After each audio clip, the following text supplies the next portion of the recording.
इतना बड़ा बनिए कि जो आज आपको अनदेखा कर रहे हैं कल आपसे मिलने को तरसे। नमस्कार मेरे प्यारे प्यारे बच्चों, आप सबका हार्दिक हार्दिक स्वागत, अभिनंदन। बेटा अभी आ रही है शरद पूर्णिमा। तो शरद पूर्णिमा सबसे बड़ी पूर्णिमा मानी जाती है। हमारी बहनें, बेटियां, माताएं इस व्रत को बहुत ही धूमधाम से करती हैं, क्योंकि ये सुख सौभाग्य देने वाला है। व्यक्ति की सभी मनोकामनाएं विष्णु भगवान व मां लक्ष्मी की कृपा से पूर्ण होती हैं।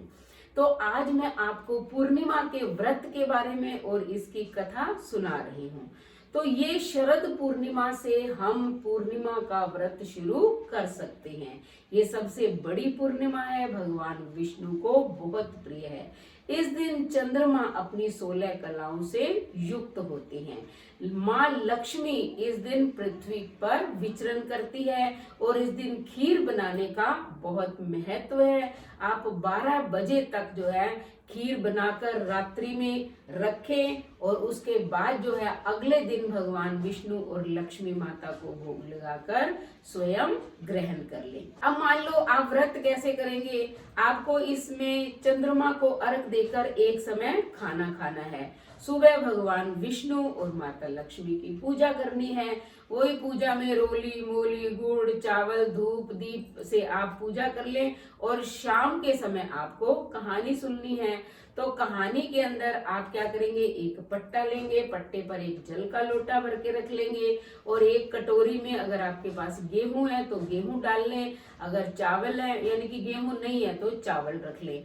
तो मेन तो गेहूं का ही महत्व है, लेकिन आजकल घरों में गेहूं नहीं रखते हैं तो आप चावल भी रख सकते हैं। उसके ऊपर एक गुड़ की डली रख लें और पैसे रख दें जो भी यथाशक्ति है। तो आप हाथ के अंदर जो है कुछ गेहूं के दाने और थोड़ा सा गुड़ लेकर इस कहानी को सुनेंगे जो मैं आपको सुनाने जा रही हूँ। और मान लो आपने नियम लिया है कि चुंदड़ पुन्नू करनी है, तो आपको 14 पूर्णिमा करने के बाद यानी कि ये बहन बेटियों का है तो वो अपनी सास को देंगी पांव छूकर, एक चुंदड़ी मंगवा कर उसके ऊपर सारा मेकअप का सामान रखेंगी, पैसा, और अंतिम जो चुंदड़ पुन्नू वो करेंगी दे देंगी। चूड़ा पुन्नू है तो आपको चूड़े देने पड़ेंगे 14, यानी कि आप ब्राह्मणियों को भी दे सकते हैं, बहन बेटियों को भी दे सकते हैं। सीधा पुण्य कर रहे हैं तो आपको सीधे निकालने पड़ेंगे, यानी कि 14 जो है ये पूर्णिमा करनी चाहिए। तो इन पूर्णिमाओं का बहुत ज्यादा महत्व होता है। जो भी नारी इन पूर्णिमाओं को करती है उसके घर में कभी दरिद्रता नहीं आती है। सदैव लक्ष्मी का निवास उसके घर में रहता है, अन्न धन के भंडारे भरे रहते हैं। तो आइए मैं इस शरद पूर्णिमा की आपको कहानी सुना रही हूँ। एक साहूकार के 2 पुत्रियां थी। दोनों पूर्णमासी का व्रत करती थी। बड़ी बहन तो पूरा व्रत करती थी किंतु छोटी अधूरा व्रत करती थी।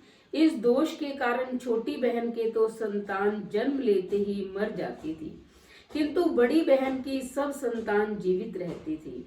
उसने पंडितों से पूछा तो उन्होंने कहा, पूर्णिमा के अधूरे व्रत के दोष के कारण तुम्हारी संतान मर जाती है। अब तुम पूर्णिमा का व्रत विधि विधान सहित पूरा करो, तब ऐसा नहीं होगा। छोटी बहन ने वैसा ही किया, किंतु उसका पुत्र पैदा होते ही मर गया। दुखी होकर बच्चे को पीढ़े पर रखकर कपड़ा ओढ़ा दिया और बड़ी बहन को कहा कि मेरे घर में चलो, मेरा बच्चा बहुत बीमार है। बहन बच्चे को देखने चली आई। अनजाने में वह उसी पीढ़े पर बैठने लगी जहां उसका बेटा सोया हुआ था। उसी समय उसका लहंगा उस मरे हुए बच्चे को छू गया और वो जग गया, रोने लगा। बड़ी बहन ने कहा कि छोटी बहन से कि अरे मैं तो इसी पर बैठ जाती तो अनर्थ हो जाता, तेरा बालक मर जाता। तो छोटी बहन ने कहा कि बहन अनर्थ तो हो चुका था, किंतु तुम्हारे पूर्णमासी के व्रत के पुण्य से मेरा मरा हुआ बेटा जीवित हो गया है। तो तभी से पूरे नगर के अंदर ये ढिंडोरा पिटवाया गया कि सभी पूर्णिमा का व्रत करें, लेकिन पूर्ण व्रत करें, बीच में कोई भी खंडित न करें। तो बेटा जो भी करो पूर्ण श्रद्धा और विश्वास के साथ करो, वरना मत करो, क्योंकि भगवान तो भावना के भूखे हैं। जो बीच में व्रत खंडित करते हैं तो भगवान भी नाराज हो जाते हैं।